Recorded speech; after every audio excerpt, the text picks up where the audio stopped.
First of all, like always, I want to thank you guys for coming out and covering Penn State football. I also want to thank the fans that showed up and supported us. Big game, big win.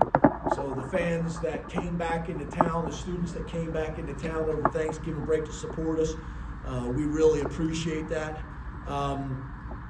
Overall, obviously, the game did not start the way we'd like it to start. Very, very sloppy on offense and defense. But after that, from that point on, very pleased. We won the takeaway battle, 3 turnovers, and to be honest with you, really 5 turnovers because we had 2 fourth down stops as well. I kind of look at them as turnovers as well. Explosive play battle, we won that. The 3rd down battle, we won that. The sack battle, we won that. The field position battle, we won that. The penalty battle, we did not. Got to get those things cleaned up. And then the middle 8, we won that. So, talk about statistics that we talk about being important and impactful in college football. We did a great job with those things.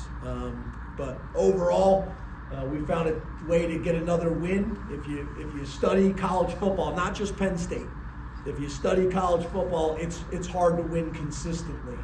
And the fact that our guys were able to find a way to win 11 times this season during the regular season, I'm proud of them. And I told them in the locker room, good news and bad news. Bad news is that we were supposed to have practice off tomorrow. They're supposed to have the day off. We do not have the day off anymore. We'll be back to work tomorrow morning. Enjoy this for a couple hours and get to work. So open up the questions. We'll go Mark and then Rich. James, when you heard the results of the Ohio State game, does that change anything at all about your preparation or the way you approached the game, or is it same old, same old? No, we had to find a way to beat Maryland, and we had to find a way to get better. And besides the opening drives, I thought we did that today. So, we played a ton of guys, which I think is really valuable. Our 3s and 4s against their 1s, they kept their 1s in the entire game, and our 3s and 4s were able to get in there and get really good work, which will be important for their development. Probably not as clean as we'd like it to be, but that was really good work. Rich and then Johnny. James, when did you find out about the result of the Michigan-Ohio State game? And did you say anything to the team before they took the field? No, I didn't. We knew, but I didn't say anything to the team. Actually, I did the opposite. I said Maryland, Maryland, Maryland, Maryland, Maryland, Maryland, Maryland, Maryland, Maryland, because I think a lot of people were aware of it, and I was trying to keep us focused. Maybe that's why the game started out the way the game started, but you got to control the things that you can control.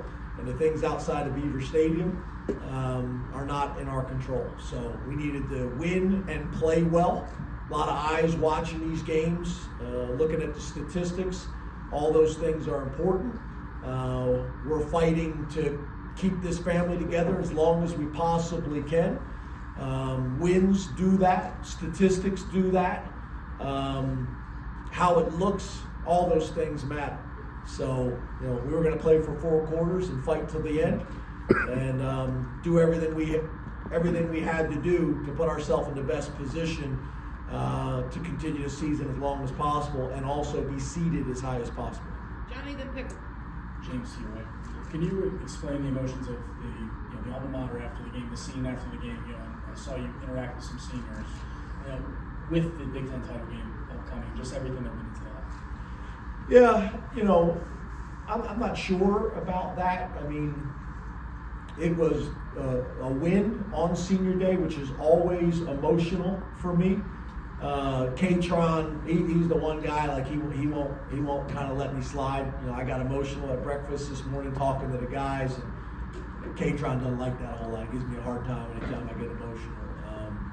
But senior day is an emotional day for me. You're with these guys, with 4 years, with COVID, some guys 5 years, 6 years, good and bad. I'm a coach that I love them hard, but I also coach them hard, and I hold them accountable. and it's not always puppies and rainbows. So, to think about some of the journeys I've been on with these guys, it's a lot. So I'm proud of them, but it's an emotional day in general. And then on top of that, an opportunity to go to Indianapolis and play in the Big Ten championship game, pretty cool. So, I'd be emotional either way, but that's kind of like a little bit of a cherry on top, Pickle and Andrew. Coach, right in front of you. Tyser Denmark caught the touchdown there at the end of the game. What has his progress been like this season, and what do you think that play specifically can do for him moving into the postseason? Yeah, he's a talented guy. He's a talented guy. He's a confident guy, and he's a tough guy, which we put a premium on toughness in our program. And that guy has kind of all those qualities. He continues to get better. We're going to need him more and more here in the in the postseason, but I'm proud of him. He can be a punt returner for us. He can be a slot receiver. I think he can also play Z. But he's a young, talented player that we're excited about his future. So pretty cool for him to get that touchdown. And good for the 3s and 4s again against their 1s to have some success. Andrew, then Jared. Coach back here. Yeah. Hey, you talk about growth a lot, right? And growing each week. What does it say to you at the beginning of the season? People were more critical about the defense, but at the end of the season here, the defense really flipped the page and really carried you guys late in the year. What does that say about their growth from week 1 to Who's people? a lot of us sitting here in the room? Oh, because I was about to say, I was going to give you guys a sound bite. I was going to say, I could give a, but I'm not going to do that. I'd love to do that. God, I'd love to do that one day. Again, we focus on the things that we can control.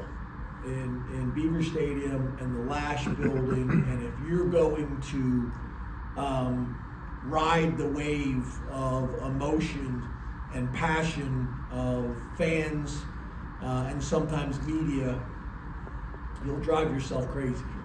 So I've been doing this long enough to not do that. Understand that you guys got a job to do, and again, focus on the things that we can control. I've talked about it before. We got a history here on the defensive side of the ball. We've had it for a long time, way before my time. Every defensive coordinator I've had since I've been here is finished in the top 10. Their defenses pretty consistently in the top 10, a lot in the top 5. That's a credit to those men and their leadership. It's also a credit to how we operate and how we do things. I think it's telling about the culture of the program. We're playing really well on offense, defense, and special teams. We got to get our field goal protection cleaned up. Had some moving parts in there, some new guys with some injuries, and that wasn't good enough again today, but overall, pretty darn good. I think Barker's kind of a quiet story. No one wants to talk about the field goal kicker until he misses something, and he's been really good for us since taking over that spot. Jared, then Tyler. Hey, Coach Franklin, to your left. Hey, Jared. I know you might end up sounding like a broken record with this question again, but I think his play warrants that. Tyler Warren breaking another record. He might have the most broken records maybe ever here. Can you just talk about his play again and how impressive he was for another week? Yeah, he's a beast. And I think the point is that everybody goes into it saying you got to stop Tyler Warren. Everybody's defensive game plan is we can't allow 44 to impact the game. Just like for us, it was Ty Felton. We went into this saying Ty Felton's going to make some plays. He's a really good player, but we got to limit his impact. Everybody said that every single week with Tyler Warren. No one's done it. They ought to bring the Mackey Award tonight. Put it on a private jet, fly it to Tyler Warren, give it to him on Sunday, and then he should get an invitation to New York. He's done it week in and week out. He's a big-time player, and he's doing it when all eyes are on him, and he's the focus of the game plan to stop him. So he's a special guy. His humility is impressive.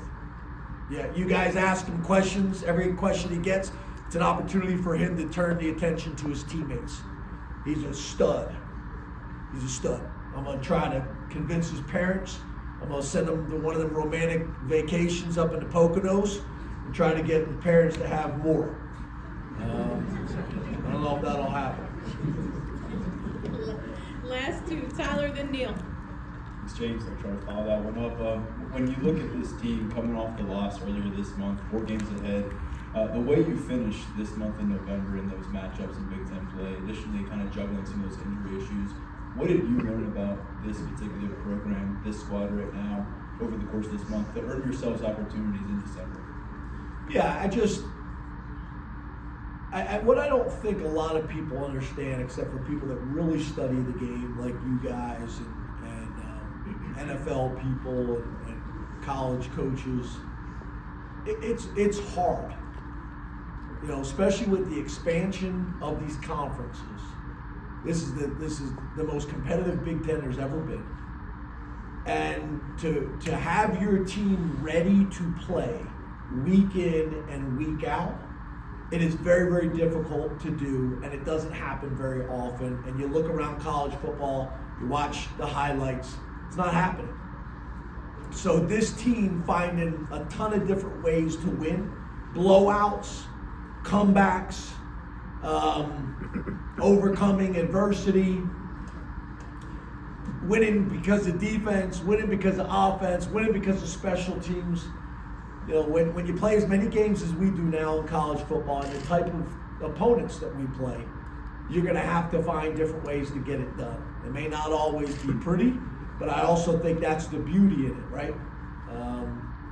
So I'm proud of our guys. I'm proud of everybody in that locker room because everybody played a role in it. I'm so appreciative of the managers and how they run our practice every single day, the equipment people, the student managers and student trainers. They're phenomenal. The D squad has been great all year long. The grounds people that, you know, we got new sod in the stadium. Our grass was phenomenal for this time of year in this part of the country. All this stuff matters, and all this stuff adds up. Pat Kraft and his leadership willing to fight for our program, which that hasn't happened in the past. Neely Bendapudi has been phenomenal. Michael Wade Smith, Matt Schuyler, and now Kleppinger. Everybody deserves credit because you don't win 11 games in this type of conference, you know, without everybody playing a role. Even you guys, all the positive articles you guys write, it's all impactful.